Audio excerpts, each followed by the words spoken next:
They say a man dies twice. The first time is when his heart stops beating, when the breath leaves his lungs and the light fades from his eyes. That is the easy death. That is biology.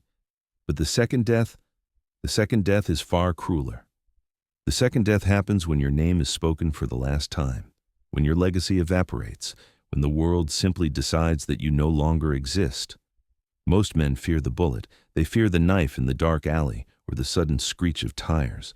But in Harlem, in the winter of 1965, the wise men knew better. They didn't fear the noise. They feared the silence.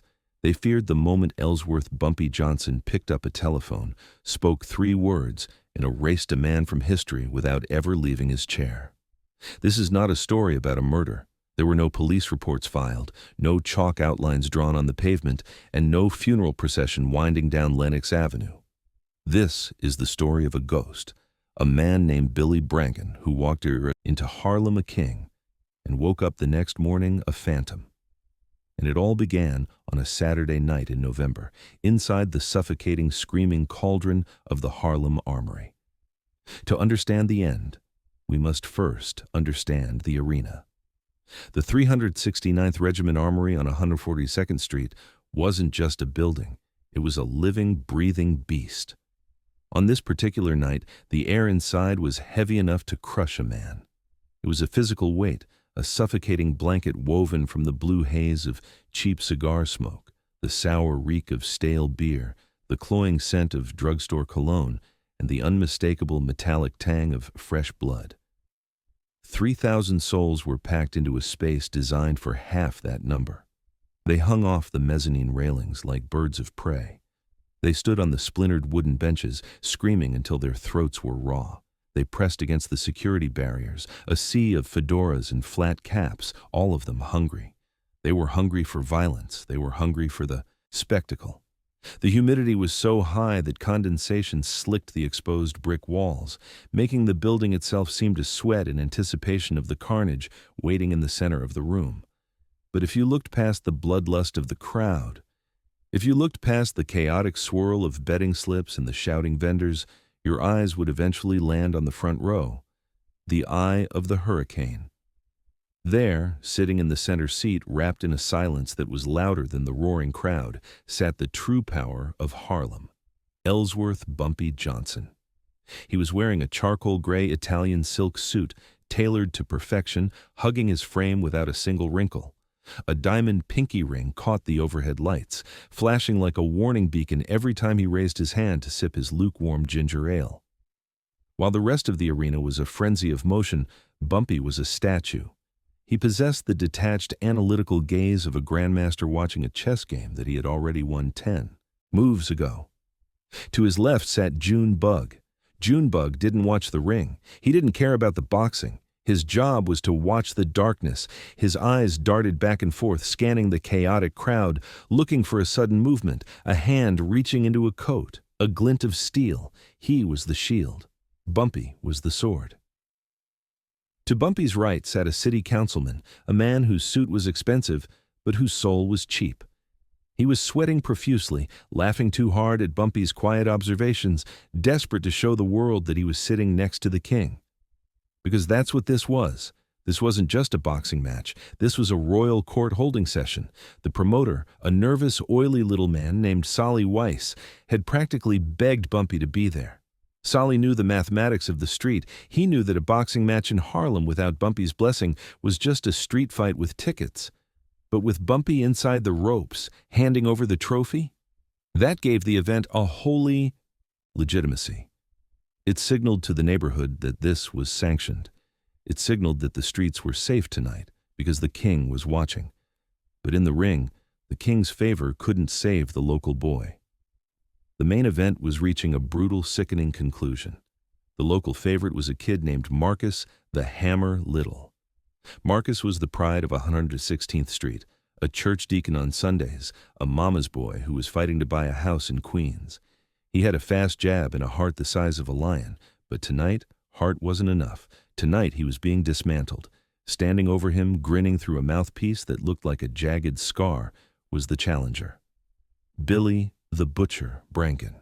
Brangan was a nightmare made of muscle and malice.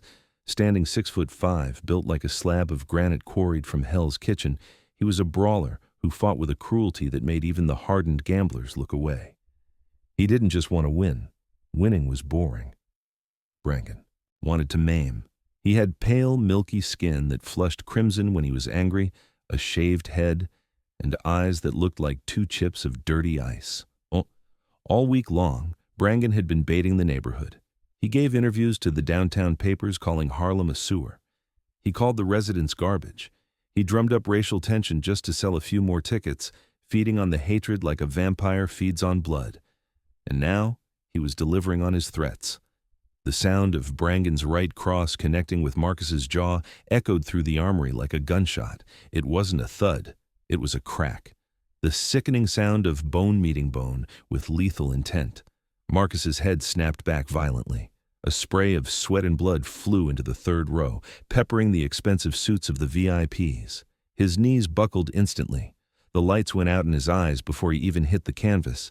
He crumbled in a heap, his dreams of a house in Queens evaporating in the harsh glare of the ring lights. The referee didn't even bother to count. He took one look at Marcus's glazed eyes and waved his arms. It was over. The winner, by knockout, Billy Brangan!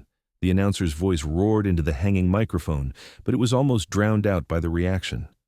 Half the crowd booed, a low, angry rumble that shook the floorboards, a sound of deep ancestral anger. The other half, the tourists, the downtown gamblers who had bet on the brute, cheered, but even their applause felt hesitant. It was dampened by the sheer viciousness of the finish. Brangan didn't care. He prowled the ring like a caged tiger, raising his gloved fists, spitting his mouthpiece onto the canvas. He climbed onto the turnbuckle and flexed his massive biceps, screaming obscenities at the booing crowd, soaking in their hatred like it was sunshine. He loved it. He wanted them to hate him. It made him feel powerful. But Billy Brangan was about to make a mistake far costlier than dropping his guard. He was about to confuse fear with respect. Down in the front row, Solly Weiss scuttled over to Bumpy Johnson, wiping sweat from his bald head with a crumpled handkerchief. He looked like a man pleading for his life. "It's time, Mr. Johnson," Solly said, his voice trembling. "Just the presentation. Hand him the belt, shake his hand for the cameras, and we get a nice photo for the Amsterdam News. Simple." Bumpy stood up. The movement was fluid, effortless. He adjusted his tie, a perfect Windsor knot. He buttoned his charcoal gray jacket, smoothing the lapels. In the midst of this chaotic, sweating, screaming arena, Bumpy Johnson looked calm. He looked serene. He looked like a man who was about to take a walk in the park, not step into a ring with a monster. "Let's get this over with," Bumpy said quietly. He climbed the wooden steps leading up to the ring apron. Junebug followed him, a shadow detached from the wall, his hand resting casually inside his jacket near his. Shoulder holster, his eyes locking onto Brangan's cornermen. And then, Bumpy stepped through the ropes. The atmosphere in the armory shifted instantly. It was as if someone had sucked the oxygen out of the room. The booing for Brangan died down, replaced by a ripple of recognition that started in the expensive seats and rolled backward to the cheap bleachers like a tidal wave. "Bumpy, Bumpy, Bumpy." The chant started as a whisper. It grew into a roar. It wasn't the frenzied screaming of fight fans. It was the rhythmic pounding sound of an army acknowledging its general. This was a sound of ownership. This was Bumpy's house. Every brick, every beam, every person in that room belonged to him. But to Billy Brangan, standing in the center of the ring with his chest heaving, that chant didn't sound like respect. It sounded like an insult. Brangan's eyes narrowed. He was the winner.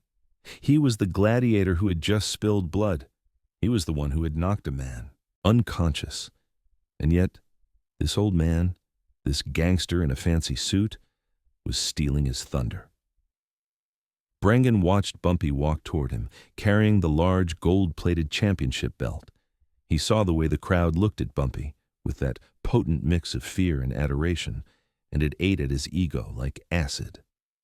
Bumpy stopped in the center of the ring. The announcer held a microphone between them. Bumpy held the belt out with both hands. He didn't smile, but his expression was polite, professional. He was playing his part as the benevolent community leader. "Congratulations, son," Bumpy said. His deep voice was amplified by the PA system, echoing off the steel girders, commanding absolute attention. "You fought a hard fight. You have heavy hands." It was a compliment. It was an olive branch. It was a chance for Billy Brangan to take the belt, smile, and go home a rich man. But Billy Brangan didn't take the belt. He stood there, towering over Bumpy by 6 inches. He was dripping with sweat, smelling of adrenaline, liniment oil, and aggression. He looked down at the belt. Then he looked at Bumpy's face. The silence that followed stretched out for an eternity. And in that silence, the fate of Billy Brangan was sealed. "I don't want that trash," Brangan growled. He leaned into the microphone so the whole room could hear him, his voice distorted by the cheap speakers. The crowd gasped. The armory went silent, not the quiet of a library, but the sudden vacuum-sealed, terrifying silence that precedes an explosion. 3,000 people stopped breathing at the exact same moment. Bumpy didn't flinch. His hands didn't shake. He kept holding the belt out, steady as a rock in a storm. He looked at the boy with the patience of a teacher dealing with a slow student. "It's the Harlem Championship, son," Bumpy said, his voice even. "It carries a history. Take it. Show some respect for the sport." "Respect?"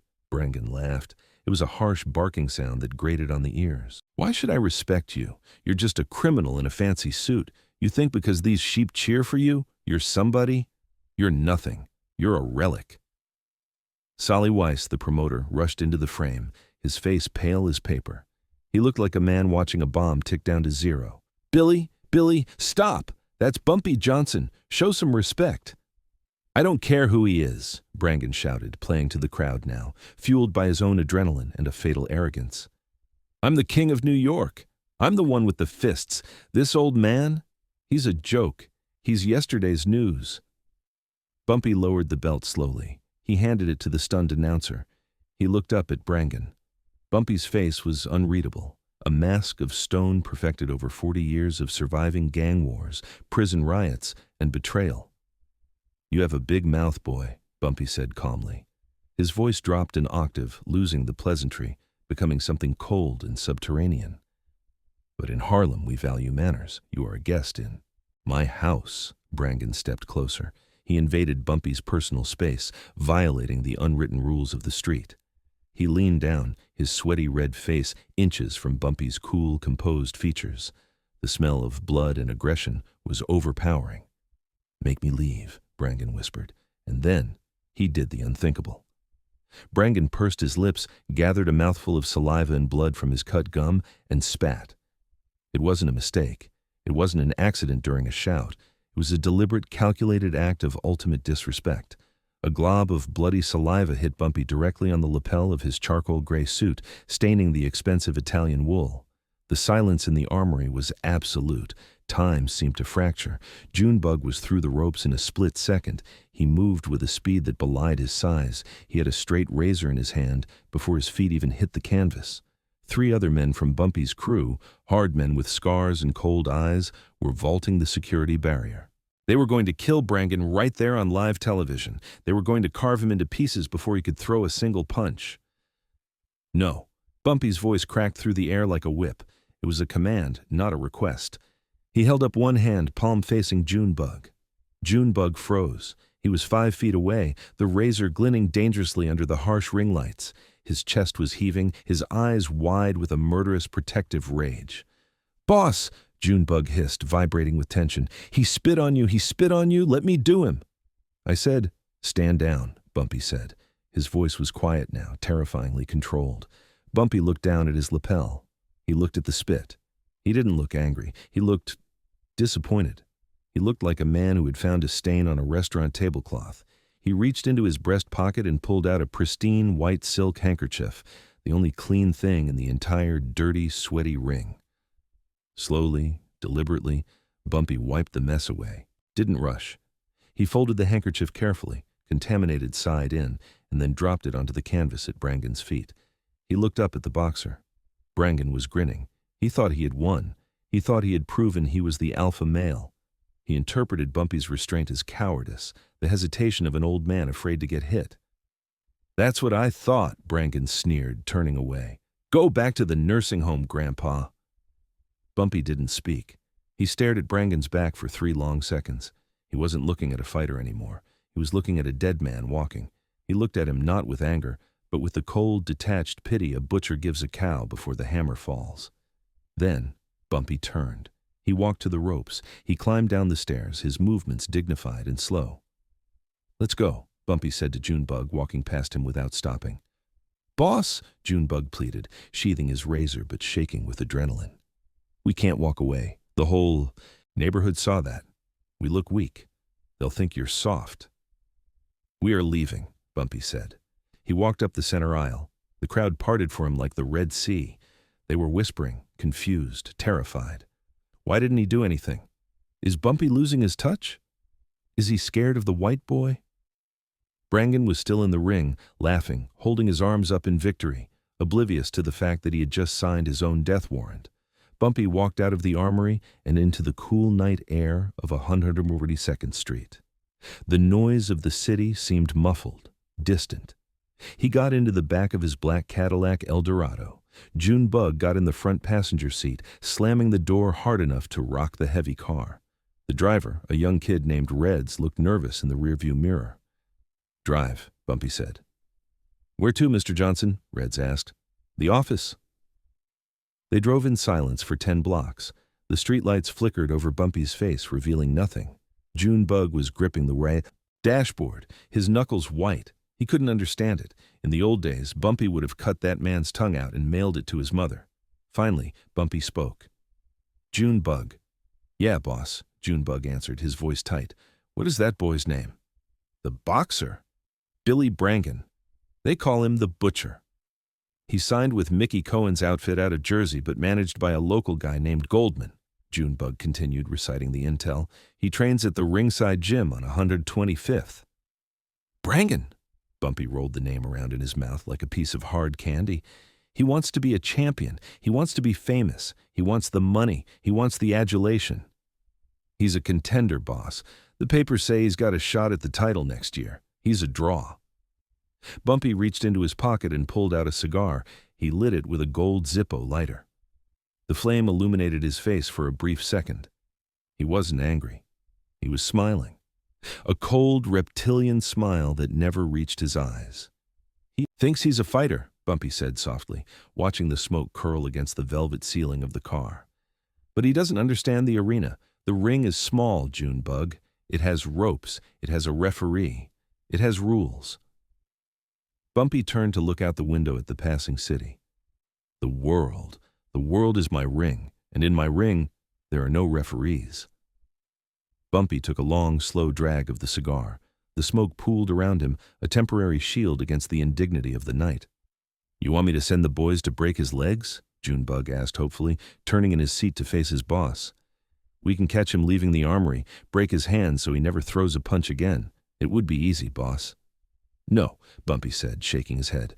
"Legs heal, Junebug. Bones knit together. If we hurt him physically, he becomes a martyr. He becomes the tough guy who stood up to the mob and paid the price.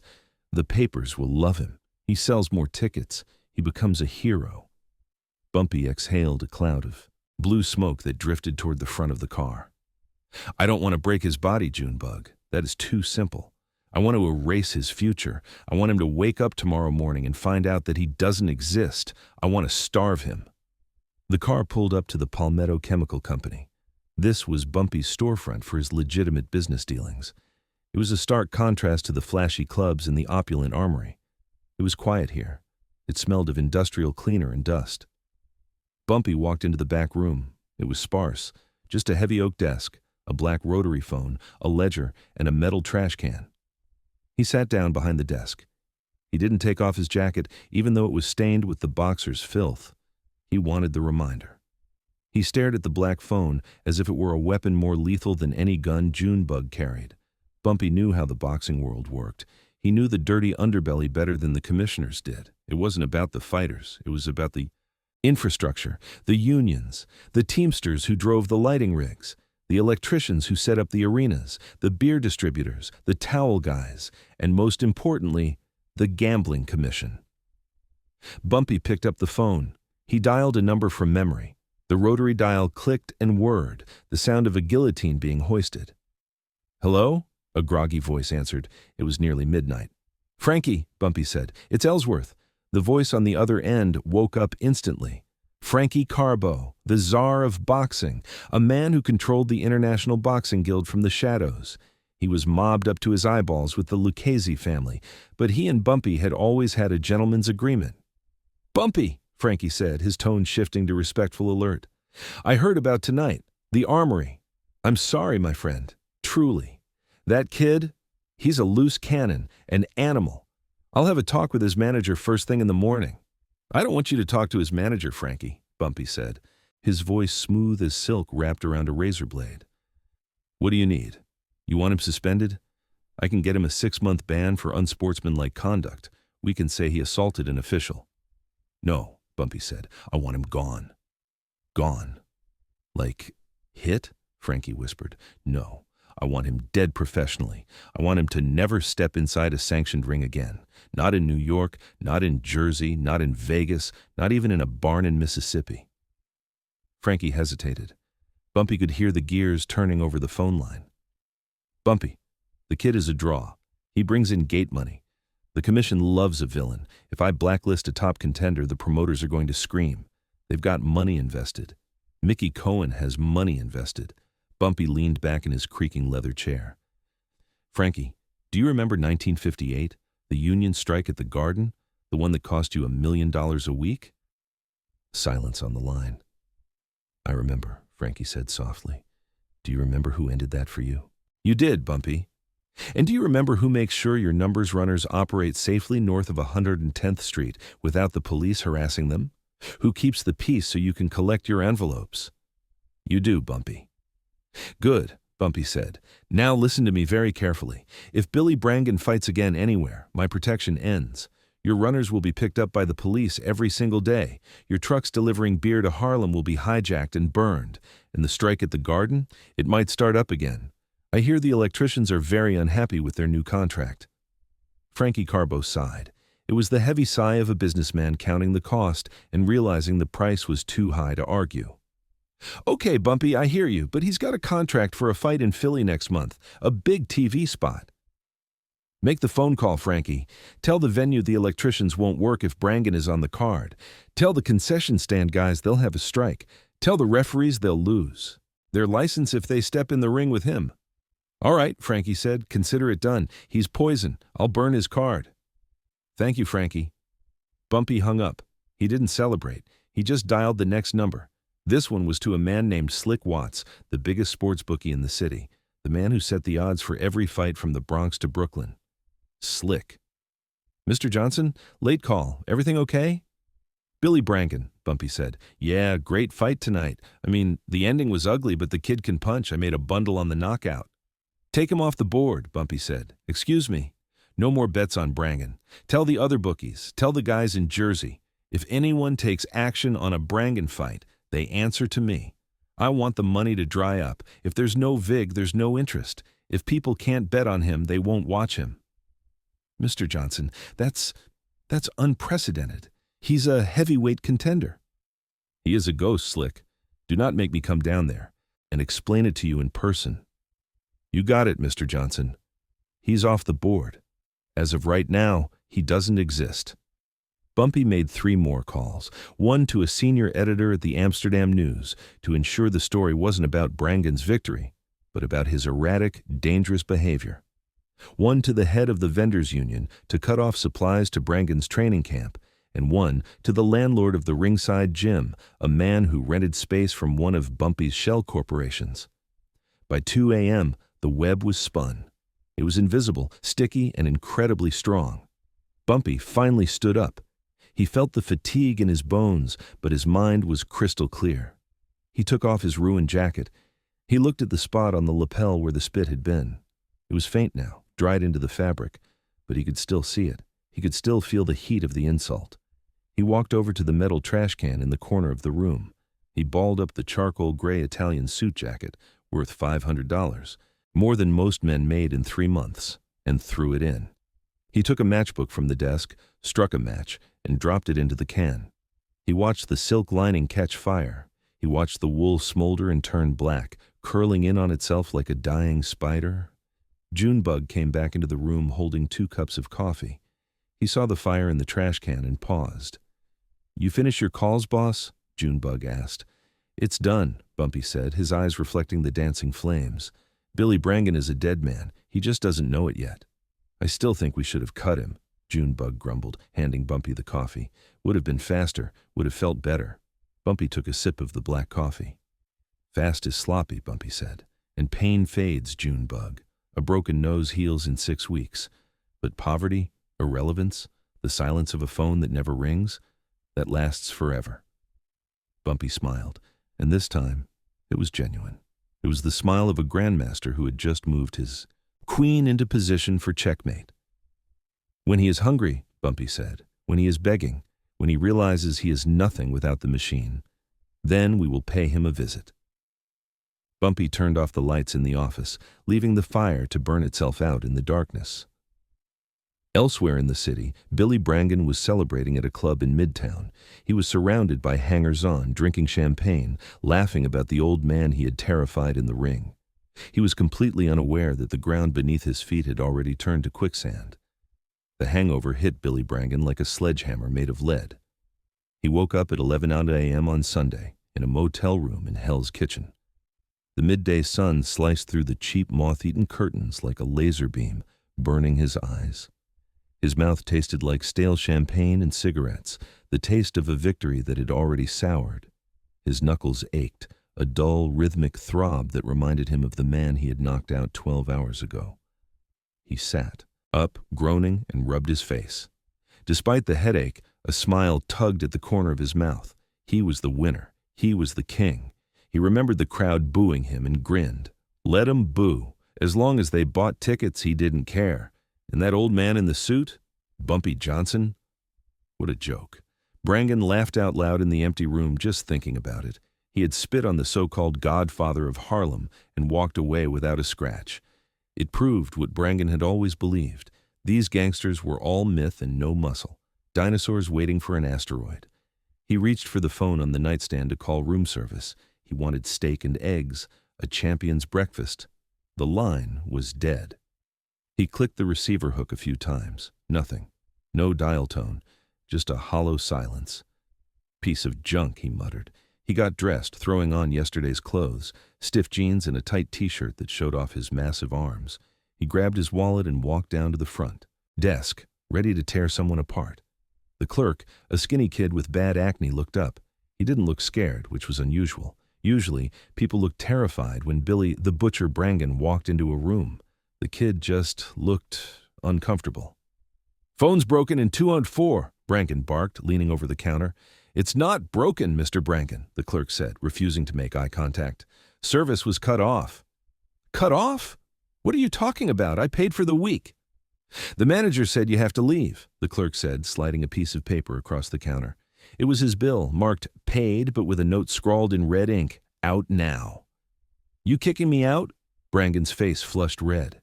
He flexed his shoulders, trying to intimidate the boy. "Do you know who I am? I'm the guy who just knocked out Marcus Little. I'm the next heavyweight champ." "I know who you are," the clerk said, finally looking up. His eyes weren't filled with awe. They were filled with pity. "Look, mister," the owner called. "He said if you aren't out by noon, the police are coming. And he said something about the ice delivery." "Ice delivery?"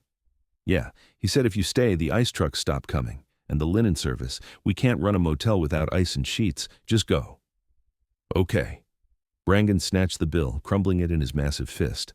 "Screw this dump anyway." He stormed out to the parking lot.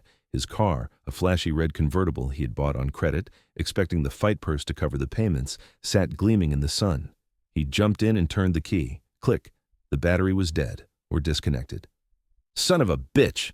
Brangan slammed his hands on the steering wheel. He got out and slammed the door so hard the window rattled in its frame. He didn't have time for this. He'd take a cab to his manager's office. Goldman would sort this out. Goldman always fixed things. Goldman would have his money. He hailed a cab on 10th Avenue. The driver, an older guy with a thick Bronx accent and a face like a road map of hard years, pulled over. Brangan got in. Goldman's office, 54th and Broadway. The driver looked in the rearview mirror. His eyes widened as he recognized the passenger. The recognition wasn't friendly. It was terrified. He didn't say a word. He just put the car in park. "Get out," the driver said. Brangan blinked. "What?" "I said get out. I ain't taking you nowhere. You want a broken nose, old man? Drive the car." "I got a union card, pal," the driver said, turning around to face the giant in his back seat. "Dispatch came over the radio an hour ago. No rides for Billy Brangan. Anyone picks you up, they lose their medallion. I got 3 kids. I ain't losing my medallion for you. Get out." Brangan stared at him. The reality of the situation was starting to trickle in, cold and confusing. A motel clerk, a cab driver, it didn't make sense. How could they know? He got out of the cab, slamming the door. He started walking. It was 20 blocks to be Goldman's office. He walked fast, his anger building with every step. People on the street recognized him. Yesterday, they would have stopped for an autograph or shied away in fear. Today, they just watched him. They watched him like he was contagious, like he was walking with a plague. He reached the office building. He took the elevator up to the 4th floor and burst through the glass doors of Goldman and Associates. "Goldman!" Brangan roared. "Where's my money?" The receptionist's desk was empty. The office was quiet. Too quiet. He walked into the private office. Morty Goldman was packing a box. He was taking pictures off the wall. He looked like a captain evacuating a sinking ship. "Billy," Goldman said, not looking happy to see him, "you shouldn't be here." "Where's my purse, Morty? I knocked the guy out. I get the win bonus. I want my cut." Goldman stopped packing. He looked at his fighter with exhausted eyes. "There is no money, Billy." "What do you mean, no money? The gate was huge." "The commission held the purse," Goldman said, his voice shaking. "They're investigating irregularities in the betting. They froze the funds." "Irregularities? I won. What irregularities?" "And the fight in Philly," Goldman continued, ignoring the question. "Canceled. The venue pulled out this morning. Said they had electrical problems." "Electrical problems? Morty, what the hell is going on?" Goldman walked around the desk. He looked tired. He looked aged.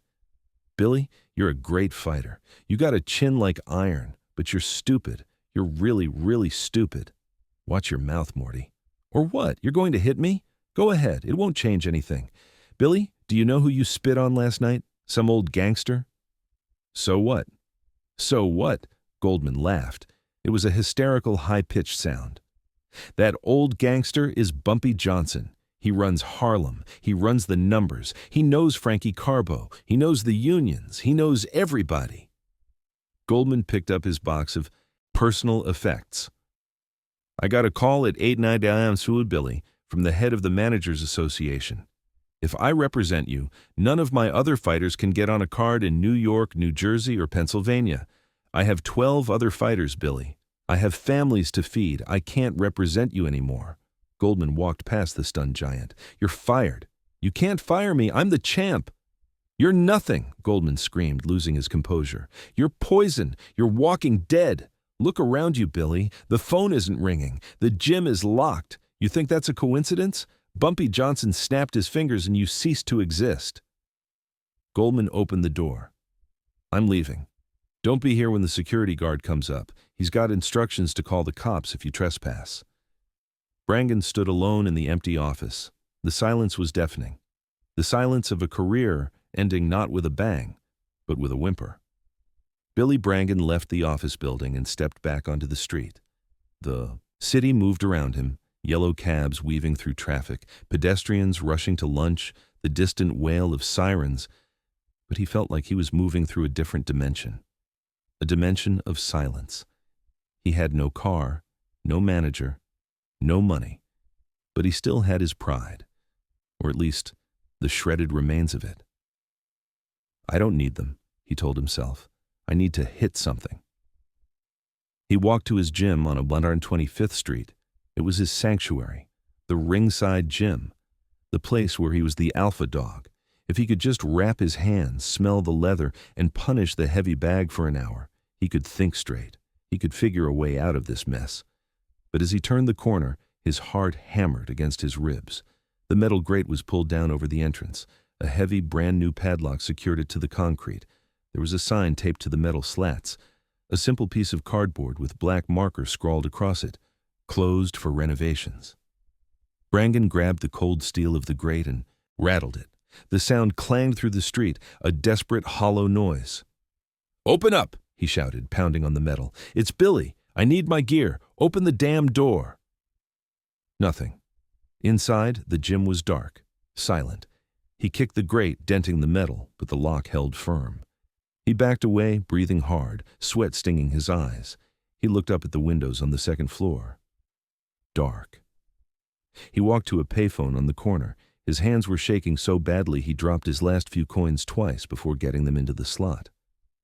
He dialed the number for Mickey Cohen's outfit in Jersey. These were the heavy hitters. They were the mob. They were tough guys who carried guns and didn't care about Harlem politics. They wouldn't be scared of Bumpy Johnson. "Yeah?" a voice answered, rough, impatient. "This is Billy Brangan," he said, trying to sound authoritative. "Put me through to Tony." "Hold on." Silence. The hiss of the open line, then a click, then a dial tone.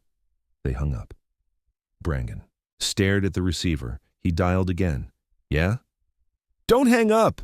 Brangan screamed into the mouthpiece. "It's Billy. I need help. I need a loan. I need a ride. I need—" "Look, kid." The voice on the other end dropped low, hurried. "Tony said to tell you he doesn't know you. He said if you call here again, he's going to send guys to break your jaw. You stepped in it deep, kid. You spit on the wrong shoes. Don't call here again." Click. Brangan dropped the receiver. It swung on its metal cord, hitting the side of the glass booth with a rhythmic thud, thud, thud. He stood on the corner of 125th Street, the heart of Harlem. The people walking by looked at him. They knew. They all knew. The word had spread on the street faster than the wind. That's the white boy who spit on Bumpy. That's the dead man walking. He felt a sudden crushing wave of paranoia. Every car slowing down looked like a hit squad. Every man with a hand in his pocket looked like an assassin. He spun around, expecting a bullet, but there was no one there. Just the eyes, the judgment. His stomach growled, a painful, twisting knot. He hadn't eaten since yesterday morning. The adrenaline was wearing off, leaving a gnawing hunger in its wake. He saw a diner across the street. The smell of frying onions and brewing coffee wafted out, making his mouth water. He walked in, pushing through the glass door. He sat at the counter. The vinyl stool creaked under his weight. "Coffee and a burger," he said to the waitress. "Rare." The waitress, a heavy-set woman with kind eyes that suddenly turned to stone, looked at him. She didn't reach for the pot. She looked past him to the cook in the back. The cook, a man wiping down the grill, stopped what he was doing. He shook his head slowly. Once. "We ain't got no burgers," the waitress said coldly. "I see people eating burgers right there." Brangan pointed to a booth behind him where a family was eating. "Grill's broken," she said flatly. "Then give me coffee." "Machine. Broke too." "You gotta be kidding me." Brangan slammed his hand on the counter. "I have money. I can pay." He pulled out a crumpled $10 bill, the last of his cash, and slapped it on the formica. "Your money ain't good here," the waitress said.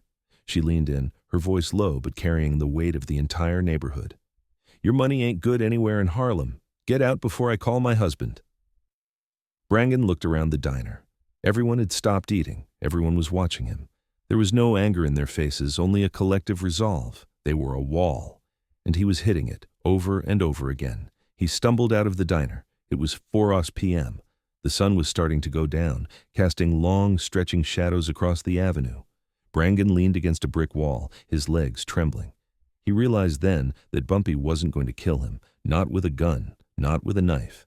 He was killing him with silence. He was killing him with hunger. He was showing him that physical strength meant absolutely nothing in a world run by true power.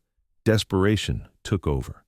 The arrogance was gone, replaced by a cold, shaking fear.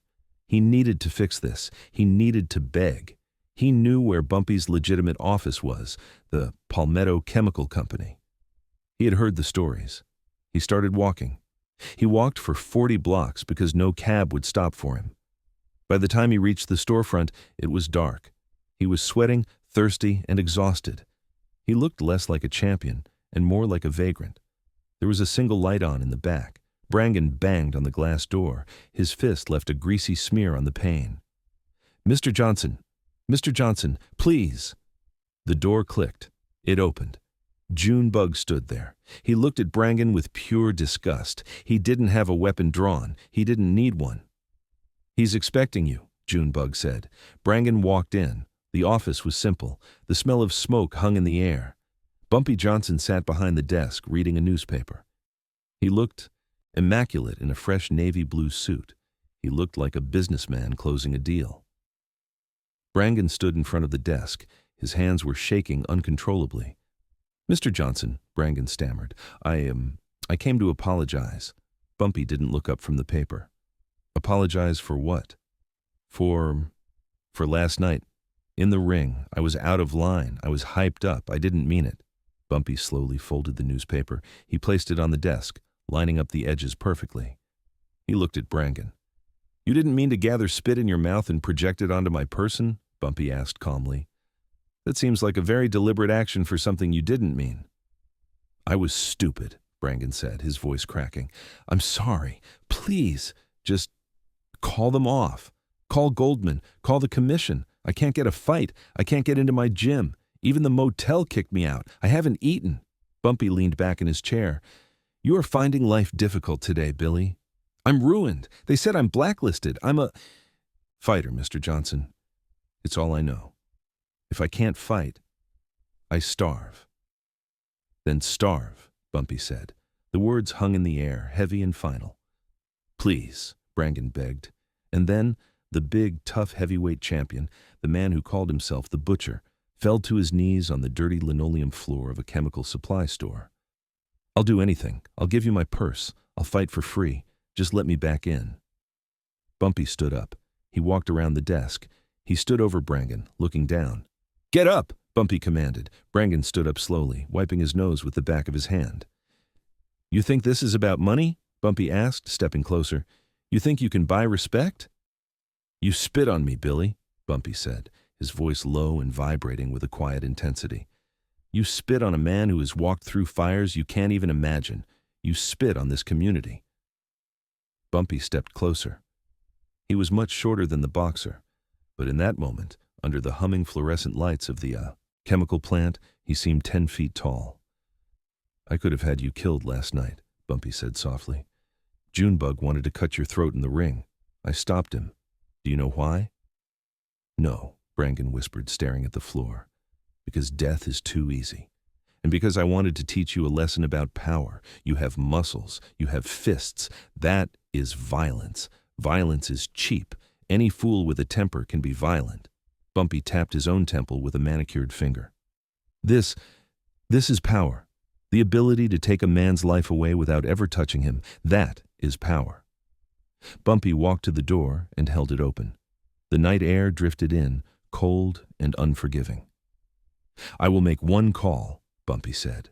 Brangan's face lit up with a desperate, pathetic hope. "Thank you. Oh, God, thank you, Mr. Johnson. I won't let you down." "I will call the bus station," Bumpy continued, his voice cutting through Brangan's hope like a guillotine. "I will buy you a one-way ticket to Ohio. You have family there, don't you?" Brangan's face fell. The color drained from his cheeks. "Ohio? But my career? The title shot?" "Your career's over," Bumpy said. "Billy Brangan, the boxer, died last night in that ring. He died the moment he forgot his manners. You're leaving New York tonight. You are never coming back." Bumpy leaned in close, his eyes locking onto Brangan's. "If I see you in this city tomorrow, if I see your name on a fight card anywhere on this coast, then I will let Junebug have his way." Bumpy looked at Junebug. Junebug smiled, a nasty, predatory grin, and patted the bulge under his jacket. "Do you understand?" Bumpy asked. Brangan looked at the old man. He looked at the eyes that held no fear, only absolute crushing authority. He realized then that he had lost the fight before the first bell had even rung. He was fighting a ghost. He was fighting the city itself. "I understand," Brangan whispered. "Good," Bumpy said. "Junebug will drive you to the Port Authority. He will make sure you get on the bus. Do not miss it." Brangan walked out of the office. He walked with his head down, his shoulders slumped. He looked smaller than he had ever looked in his life. The swagger was gone. The butcher was gone. All that was left was a frightened boy from Hell's Kitchen who had flown too close to the sun. Bumpy watched him go. He watched Junebug escort the broken giant to the car. May, Bumpy's wife, came out from the back room. She had been listening to the whole exchange. She walked over to Bumpy and placed a hand on his shoulder. "You showed him mercy?" May said softly. "Did I?" Bumpy asked, looking out at the dark street where the taillights of the car were fading away. "He was a king yesterday. Tomorrow he will be a factory worker in Ohio, wondering where it all went wrong for the rest of his life. Sometimes, May, letting a man live with his failure is the cruelest punishment of all." Bumpy turned off the lights. The office went dark. Billy Brangan was never heard from in the boxing world again. His record was forgotten. His name was erased from the marquees. He became a ghost story told in Harlem gyms, a warning whispered to young fighters who got too arrogant. "Don't be like Billy," the old trainers would say, wrapping the hands of the next generation. "He won the fight, but he lost the war. He tried to fight a ghost with his fists." And Bumpy Johnson? He went back to the Lenox Terrace. He sat on his balcony, watched the sunrise over his city, and drank his coffee. He was the king of Harlem, and the king didn't need to throw a punch to knock a man out. He just needed to make a phone call.